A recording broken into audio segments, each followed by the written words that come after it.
Africans, let's have some serious talk here.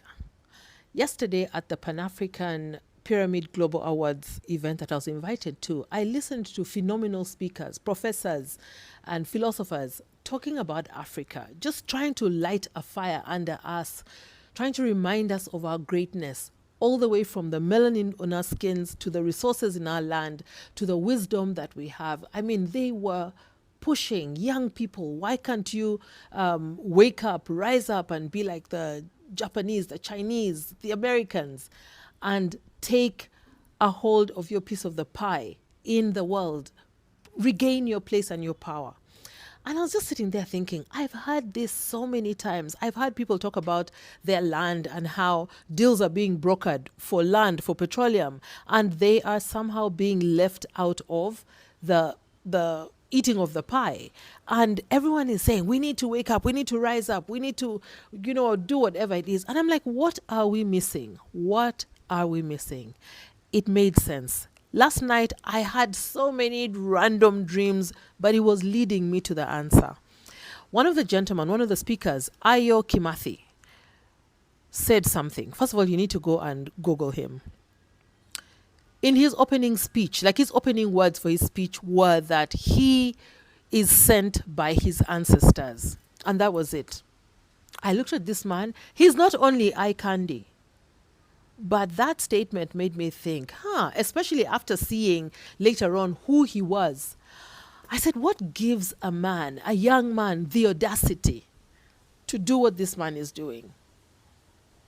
What gives a young man this audacity? What gave Martin Luther King and whoever else the audacity to stand up against everything and everyone? It is exactly what he said. His ancestors. That is who he's leaning into. Because on our own, none of us can. None of us can. There's a saying that says, I stand on the shoulders of giants. And that statement has never rung truer than it did yesterday. And it helped me understand why we're not going anywhere as Africans. Because who are our giants? Our giants should be our ancestors. Let me read this for you. This statement is often attributed to Sir Isaac Newton, although he borrowed it himself. And it means, my achievements are only possible because of the work, wisdom, and sacrifices of those who came before me. Now, how are we calling on and standing on the shoulders of those who came before us? Continues to say, ancestors laid the foundation. Their struggles, victories, and wounds created the soil you grow from. You're gifted and you're carried.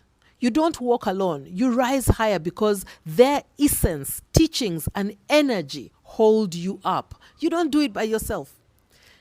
Another point is continuity of purpose. Your work today is part of a much longer story that began before you and will outlive you. Who are we standing on when we are saying, let us rise up as a continent, as a people?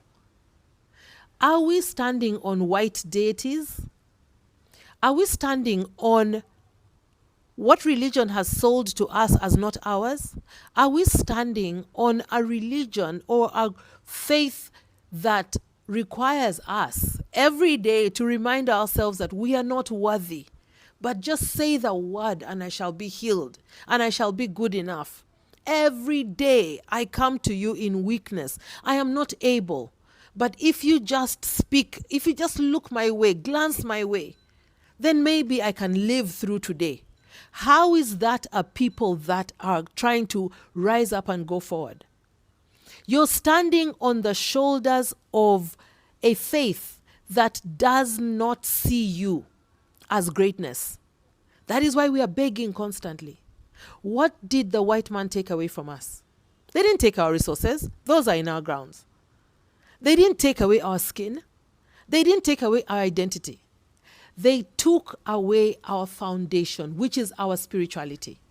Now, how do we get to our spirituality?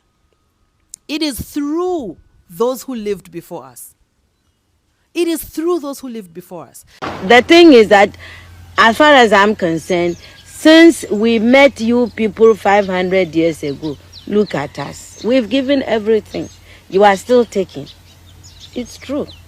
I mean, where will the whole Western world be without Africa? Our cocoa, our timber, our gold, our diamonds, our platinum, our whatever. Everything you are is us. I am not saying it, it's a fact. And in return for all of this, what have we got? Nothing. Anti-personnel indoctrination against ourselves. If you go and cook your horrible diseases like AIDS, you say it is us. You brought us tuberculosis. We didn't have this big cough until white people came here. In exchange for Africa giving Europe 500 solid years of our people, I mean not Europe, the Western world, of our human beings to work your canes, to dig your gold, to taking gold itself, diamond, I mean fish, peanuts, palm oil, everything. In exchange for that, we have got nothing. Nothing. And you know it. Nothing. And you look upon, white folks look upon us like monkeys. It is true. It's in your literature. Hey, some of your best thinkers have said this about us. Have you heard of all these Germans? Have you heard? Okay. Yes. They said, Lord Burton, people like that, they said, we don't even have the brain of animals. That's what we've got from you people. But don't you think that this is over now? Over where? Is it over? Who said that AIDS came from the green monkey? Is it over? Is it over? Well, if this is your impression, do you think that you can ever forgive us? It's not a question of forgiveness. I have nothing against you. Africa is not a poor continent. To the contrary, it is rich with strategic resources. It holds half of the world's minerals, including abundant rare earths, and 60% of arable lands that are often not utilized. Africa is not a poor continent, but it has been often, and still is, an exploited continent. Too often, the interventions of foreign nations on the continent have not respected local realities. Often the approach was predatory, and in spite of this fact, even paternalistic. We must change course. Italy wants to contribute to the construction of a model of cooperation capable of collaborating with African nations so they may grow and prosper from the great resources they possess. A cooperation from equal to equal, because Africa needs no charity, but to be put in the condition to compete on an equal footing on strategic investments that can tie our futures together with mutually beneficial projects. Once upon a time, Africa was the greatest mother of all continents. Animals in the jungle were in great connection with the people. Seasonal vegetables protected her people from seasonal diseases. Some women looked like this, others looked like this. Some men were masculine, others were feminine. Africa was the richest continent. Sahara Desert fertilized the Amazon forest. Herbs in Africa were powerful enough to heal broken bones. Patterns in African fabric passed secrets from one generation to another. African people were immune to tropical diseases. That is why they were taken into slavery. Al-Kebulan was almost milked dry by the colonizers. But with the age of Aquarius, she's rising back. She's back to save her people from shame. She's back to right all the wrongs. She's back to reconnect her people with nature. A power is not all about how stronger you are. Power is not about how the strongest weapon you have. Power is not all about how you can fight, how you can destroy the people using the strongest weapons you have. Today, France, America, Britain, when they decide that they want to wake up one morning and destroy the African continent, they have the capability. But again, they can't do this. And that's why you see Today, these African countries are giving them sleepless night. They are so worried on how to continue dominating Africa, how to continue controlling Africa. Do you know why they can't just wake up one day and destroy up the African continent? Because they need Africa. They need Africa. They can't survive without Africa. Despite Africa being exploited for so long, it's still being its spirit is still living and shining. Once upon a time, Africa was the greatest mother of all continents. Animals in the jungle were in great connection with the people. Seasonal vegetables protected her people from seasonal diseases. Some women looked like this, others looked like this. Some men were masculine, others were feminine. Africa was the richest continent. Sahara Desert fertilized the Amazon forest. Herbs in Africa were powerful enough to heal broken bones. Patterns in African fabric passed secrets from one generation to another. African people were immune to tropical diseases. That is why they were taken into slavery. Al-Kebulan was almost milked dry by the colonizers. But with the age of Aquarius, she's rising back. She's back to save her people from shame. She's back to right all the wrongs. She's back to reconnect her people with nature. Today, we have seen how the Westerners are struggling day and night to find other ways on how to come and dominate Africa, how to come and keep on controlling Africa, exploiting and taking all that they have been coming to take. But because things are changing, and that's today we say that we call it power shifting. Now the power have shifted, and for the people who have been there as the controller and doing or anything they want or they feel like they want to do, now it can't happen, because the people who are concerned, the people who have been taken advantage of, they're the same people who today are rising, and all that they are doing is the only things that they feel like they have to overcome all this oppression. They have to overcome all this exploitation and resist from any foreign policies, foreign powers and foreign supremacies. Now Africa don't have the stronger weapons compared to the Westerners. But again, today in Africa, the only weapon that we have is the youth. The youths are the major weapons that is fighting against the Westerns and the West supremacists. Because now, when the Africans resist, they stood up. They speak one voice.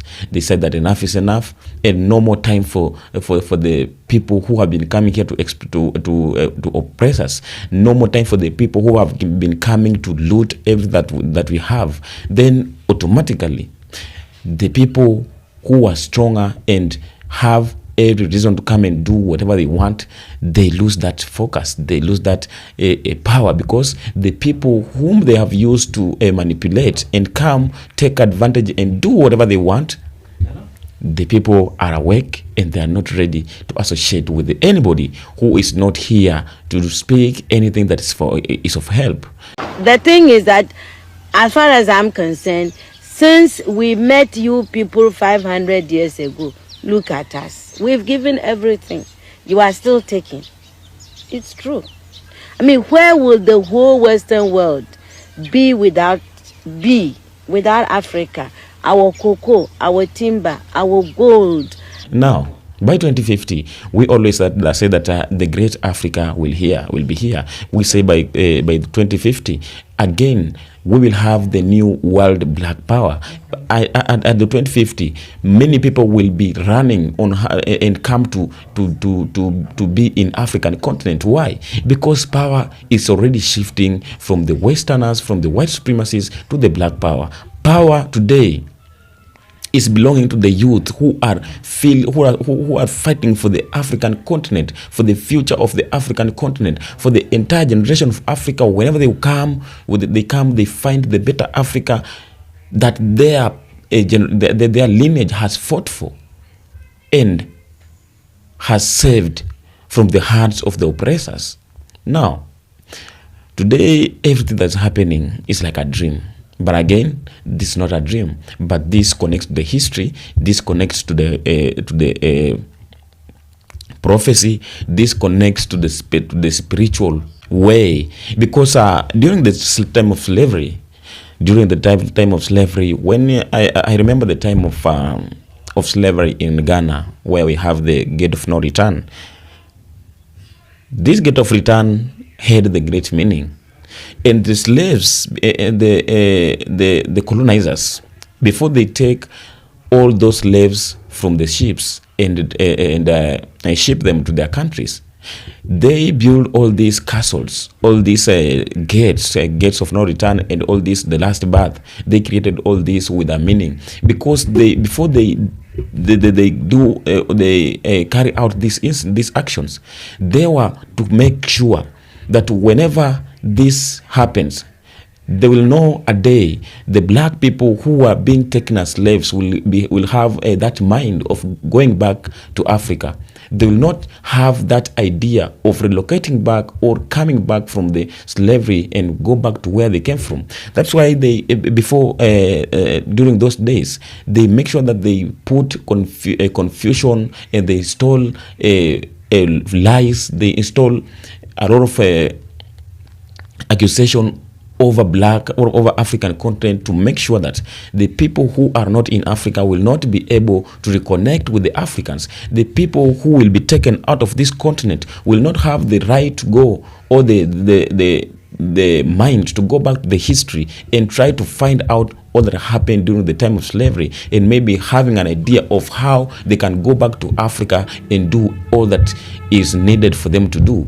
But again, the people who are concerned, all these slaveries, before they died, when they were working on the white sisal farms, on the sugarcane farms, on the cotton farms, they had the strong feelings. They had the strong belief that one day the freedom will come out. One day the truth will be revealed, and once their generation will come to know the truth, automatically they will have to find the way how they ended up finding themselves in the countries of Europe, in America, in Great Britain, and they believed that if their generation will come to know all this, they will must have to find the way on how to go back where they came from. They will must have an idea of how to find their lineage, how to find and go to Africa, reconnect with their ancestral DNA and the ancestral background. And so all that is happening today, all this is about the history, it's about the ritual, it's all about the nature and how everything is connecting to one another.